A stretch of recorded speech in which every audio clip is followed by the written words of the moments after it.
Welcome foodies. ఇవాళ recipe పందిరి చిక్కుడుతో fry. శీతాకాలం వచ్చిందంటే ఈ చిక్కుళ్ళు సందడి చేస్తాయి. ఫైబర్ ఎక్కువగా ఉన్నాయి ఈ చిక్కుళ్ళు. రుచికే కాదు ఆరోగ్యానికి కూడా చాలా మంచిది. ఈ చిక్కుడుకాయలు తినడం వల్ల ఆకలి వేయడం తగ్గి దానితో వెయిట్ తగ్గాలనుకునే వాళ్ళకి మంచి ఔషధంలా పనిచేస్తుంది. సరే, ఇవాళైతే సింపుల్ అండ్ టేస్టీ చిక్కుడుకాయ ఫ్రై చూద్దామా. రైస్లోకి సర్వ్ చేసుకోవచ్చు, అలాగే సైడ్ డిష్గా, అలాగే చపాతీ రోటీల్లో కూడా సర్వ్ చేసుకోవచ్చు. దానికోసం ముందుగా కావలసినన్ని చిక్కుడుకాయలు తీసుకోవాలి. ఇవాళ అయితే ఒక 250 గ్రామ్స్ 1/4 కేజీ చిక్కుడుకాయలతో రెసిపీ చూద్దాం. తీసుకున్న చిక్కుడుకాయల్ని ఈకలు తోకలు తీసేసి ఈ విధంగా కట్ చేసి ఇందులో పాడైపోయిన ఉంటే తీసేసి శుభ్రంగా కడిగి పెట్టుకోవాలి.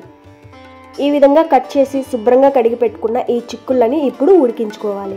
స్టవ్ ఆన్ చేసి గిన్నె కానీ కడాయి కానీ పెట్టి అందులోకి ఈ చిక్కుళ్ళని వేసి కొన్ని నీళ్లు దాంతో పాటుగా కొంచెం సాల్ట్ కూడా వేసి వీటిని ఒక 80% ఉడికేదాకా మీడియం ఫ్లేమ్లో ఒక 5 నిమిషాల దాకా ఉడికించాలి.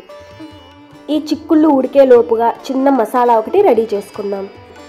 మసాలా కోసం మిక్సీ జార్లోకి తొక్కతో సహా ఒక 7-8 వెల్లుల్లి రెబ్బలు, ఎండు కొబ్బరి ఈ మాత్రం ముక్క, పుట్నాలు 1½ టీ స్పూన్, ఈ పప్పులు లేకుంటే పల్లీలైనా వేయించినవి వేసుకోవచ్చు. ఒకవేళ ఈ పుట్నాలు పల్లీలు లేకపోయినా మిగిలినవి వేసి కూడా ఈ ఫ్రై చేసుకోవచ్చు.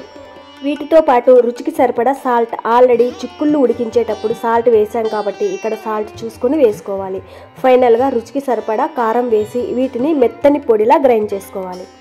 చూడండి, ఈ విధంగా మెత్తగా పొడి గ్రైండ్ చేశాక ఈలోపు చిక్కుళ్ళు కూడా ఉడికిపోయి ఉంటాయి. చూసేద్దాం. ఒక 5-6 నిమిషాలు మీడియం ఫ్లేమ్లో బాగా ఉడికించాక చూస్తే ఈ విధంగా 80% ఉడికిపోయి ఉంటాయి. వీటిని మరీ మెత్తగా ఉడికించకూడదు, ఒక 80% ఉడికితే సరిపోతుంది. ఒకసారి చెక్ చేసి ఉడికాయి అనుకున్నాక వీటి నుండి నీళ్ళని వంపేయాలి. ఆ తర్వాత అదే కడాయి పెట్టి స్టవ్ ఆన్ చేసి తగినంత ఆయిల్ వేసుకోవాలి. ఆయిల్ హీట్ అయ్యాక పోపు దినుసులు ఆవాలు, ఉద్దిపప్పు, శనగపప్పు వేసుకోవాలి.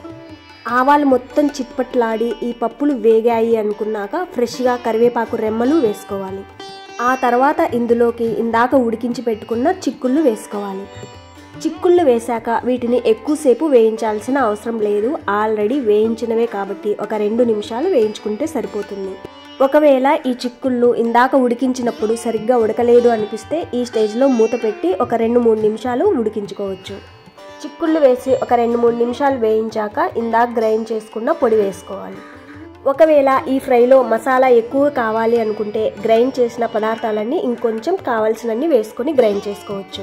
పొడి వేశాక ఎక్కువసేపు వేయించకుండా ఈ పొడి మొత్తం చిక్కుళ్ళకు పట్టేలా ఒక 2 నిమిషాలు వేయించాక ఈ స్టేజ్లో ఉప్పు కారం ఏమైనా తక్కువ ఉంటే వేసుకోవచ్చు. అంతా ఓకే అనుకున్నాక ఫైనల్గా కొత్తిమీర చల్లుకొని సర్వ్ చేసుకోవడమే. నేనైతే రైస్లోకి సర్వ్ చేసుకున్న ఈ పొడితోనే రైస్ మొత్తం తినేయచ్చు. చపాతీ రోటీల్లోకి కూడా బాగుంటుంది. ఇంకా సైడ్ డిష్గా కూడా సర్వ్ చేసుకోవచ్చు. చాలా అంటే చాలా బాగుంటుంది. ట్రై చేసి చూడండి. సరే, మరెన్నో సింపుల్ అండ్ టేస్టీ రెసిపీస్తో మళ్ళీ కలుద్దాం. Thank you for watching.